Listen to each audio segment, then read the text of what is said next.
tersebut tidak melakukan hal yang dilarang. Lupanya ini karena tidak melakukan yang dilarang. Contohnya misalkan seperti apa? Orang lupa sholat karena judi misalkan itu. Nah, ini udah jelas dosa. Karena lupanya ini melakukan perbuatan tercela. Atau misalkan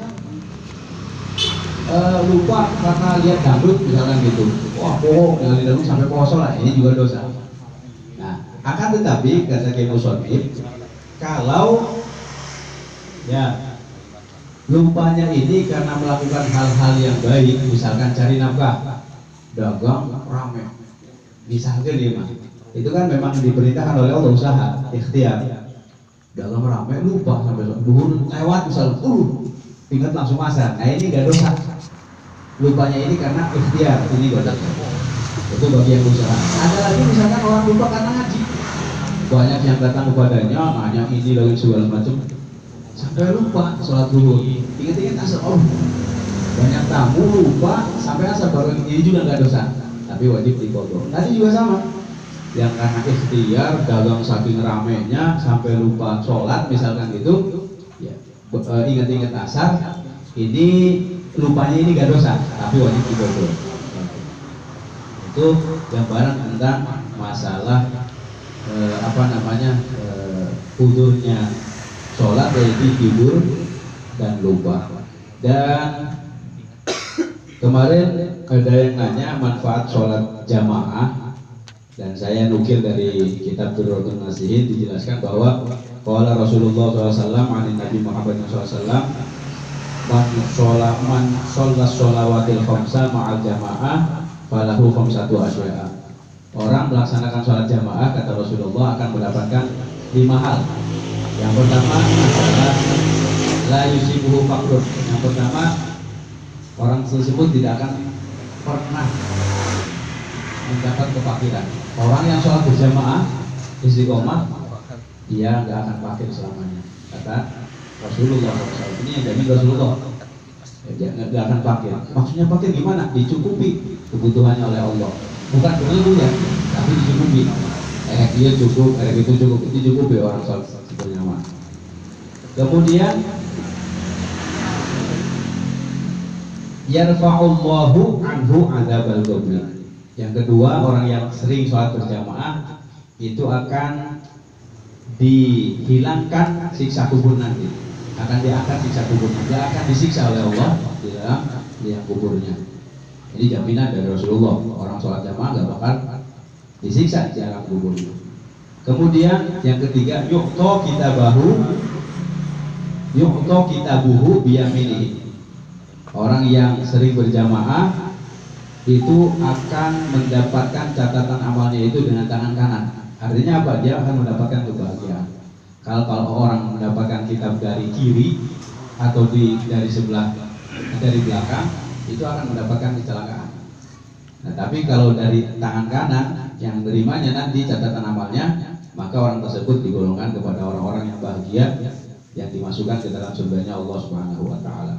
Kemudian yang keempat, orang yang sering sholat berjamaah istiqomah itu yang murru alas siroti kalbatil khatib, akan melewati jembatan. Jadi nanti di akhirat itu ada jembatan antara alam mahsyar dengan surga, yang di bawahnya itu adalah neraka jahanam.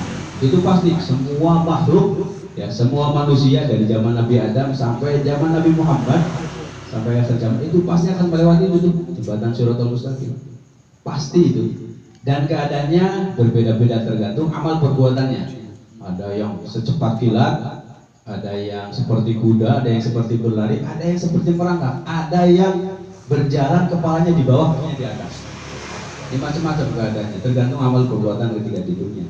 Nah, orang yang melakukan sholat berjamaah itu yang murru ala sirati kalbatil khatib, akan melewati jembatan Shiratal Mustaqim seperti kilat yang cepat.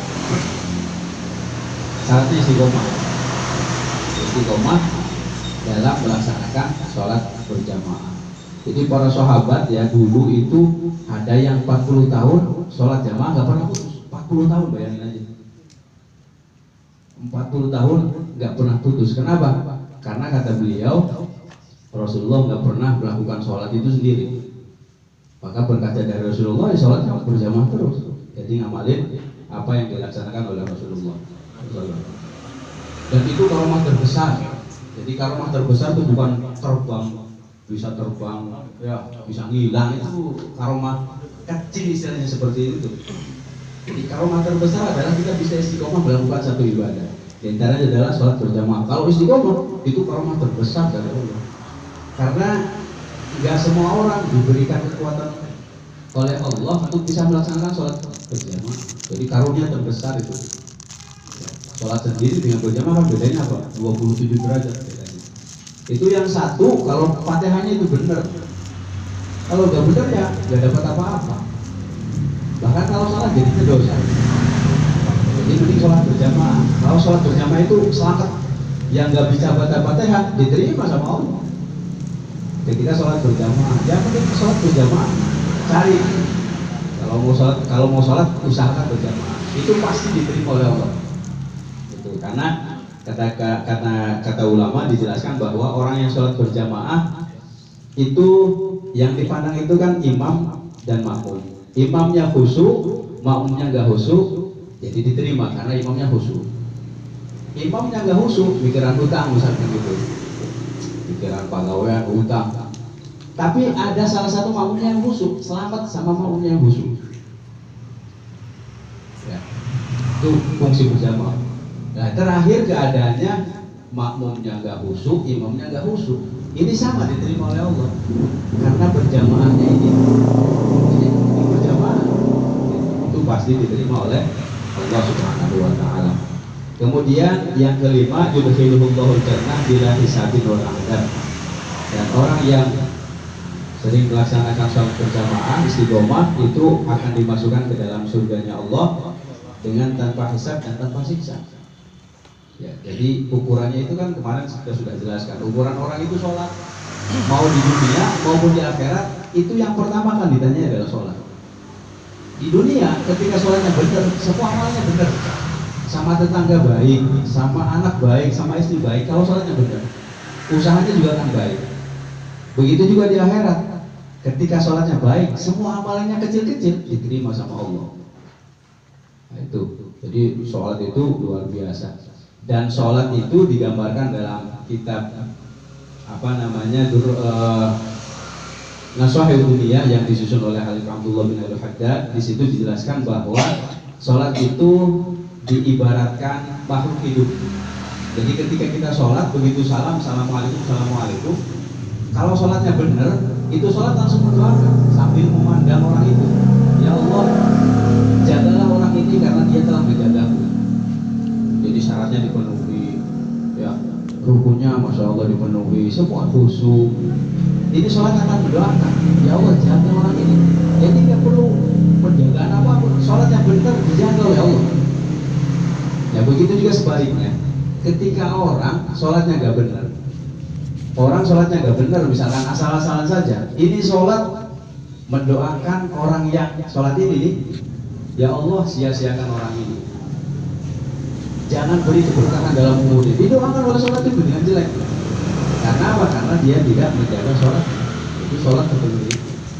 Nah maka mudah-mudahan dengan wasilah pengajian ini ya, kita jadi tahu ya mana yang baik, mana yang benar, mana yang salah, batil, mana yang hak, sehingga kita bisa mengambil ibrah pelajaran bahwa setiap ibadah itu ya harus dengan ilmu. Maka fungsinya adalah luar biasa nih. Gara-gara kita talabul ilmi, ibadah kita jadi diterima oleh Allah Subhanahu Wa Taala. Karena orang yang ibadah tanpa didasari ilmu, ibadahnya akan ditolak. Madu dan balu tidak diterima oleh Allah Subhanahu Wa Taala. Mudah-mudahan ada manfaatnya. Kurang lebihnya saya mohon maaf. Billahi taufiq wal hidayah. Wassalamualaikum warahmatullahi wabarakatuh.